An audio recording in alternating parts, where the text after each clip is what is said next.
Welcome to DermTV Viewer Questions for September 2014. Today's episode will feature questions from DermTV YouTube viewers as well as DermTV.com viewers. And if you hear some banging in the background, we've introduced that for your listening pleasure.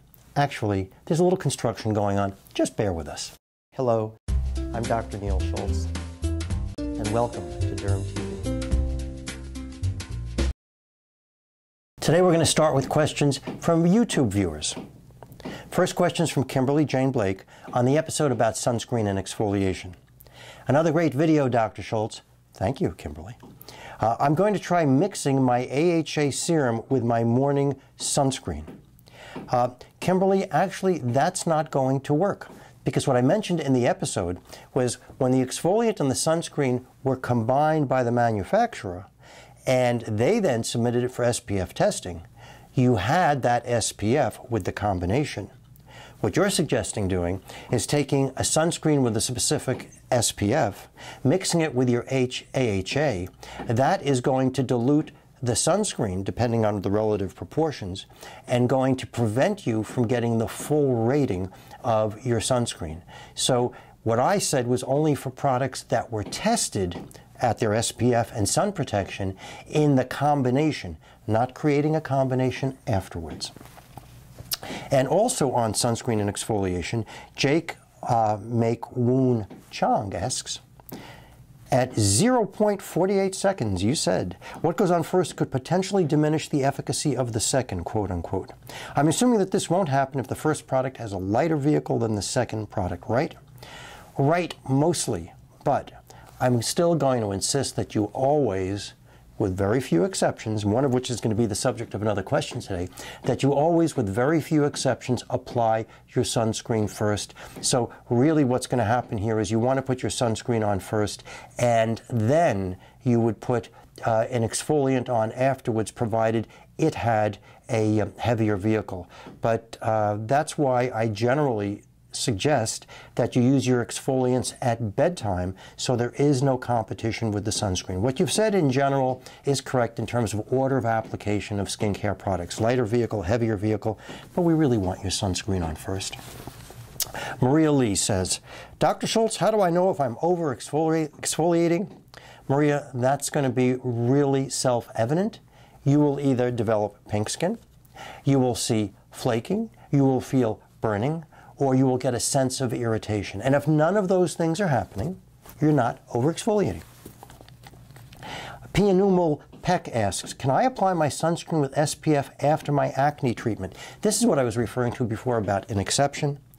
You can put your acne spot treatments on actual pimples first and then put your sunscreen on top of it. That's one of the exceptions. So absolutely, you can put your sunscreen on after your acne spot treatments, not a general whole face treatment.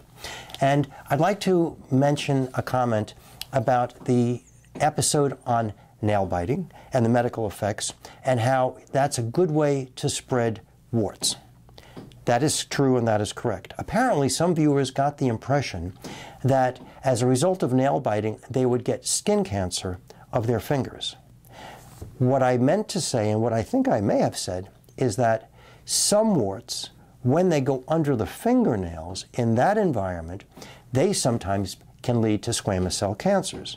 But that was not a direct result of biting your nails. That's a result of having lots and lots of warts on your fingers, spreading them by nail biting, and having some of them go under the nails. And only some of the warts that go under your nails will cause skin cancer, squamous cell cancer. So please, do not be alarmed. If you're a nail biter and you really enjoy it, go for it. But if you have any warts and you're a nail biter, or even if you have warts and you're not a nail biter, get them treated.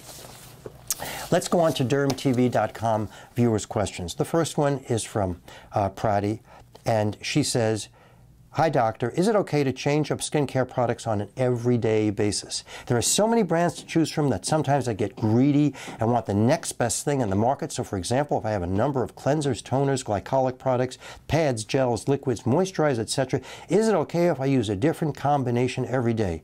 Or is this overkill? Pratty, it's not okay. It's not overkill, but it's not going to be effective because any regimen, any skincare product needs a couple of days to kick in, at least a couple of days. Actually, there's a DermTV episode of how long should I give my skincare products to work? And the general answer that I like to suggest is you should probably give them at least a week, maybe sometimes even longer. But if you're going to go from product to product to product on a daily basis or an every other day basis, you'll never know what's really working and what's not. So while I appreciate how it's easy, very easy to get sucked into wanting to get the best of everything, you've got to do it linearly. You've got to do them one at a time, and that doesn't mean a different one every separate day. Karen asks, are sun sprays better than lotions?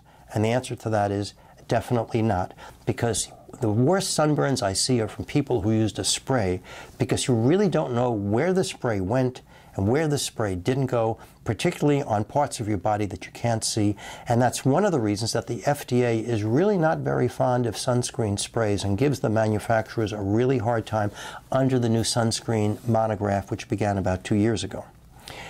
Karen has a follow-up question, and do you rub on spray or let it dry? That is a great question. If you're using a spray and you're putting it on properly, you shouldn't have to rub it in.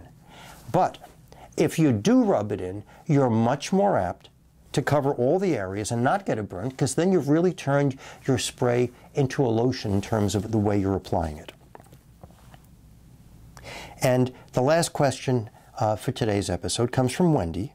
And she asks, is it possible to completely eliminate brown sunspots with prolonged use of skin lighteners, vitamin C, and glycolic? If not, why not?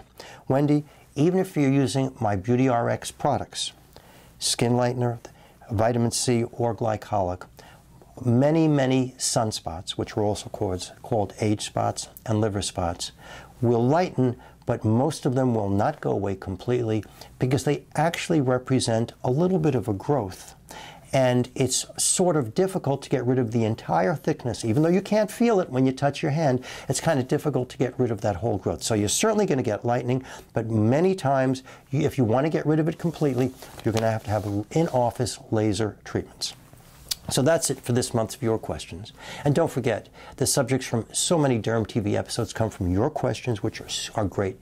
So please keep sending them in, and I'll keep answering as many of them as I can. Please join me again at dermtv.com. If you have a question, please send it to me by visiting dermtv.com/question. I'm Dr. Neil Schultz, and thank you for watching today.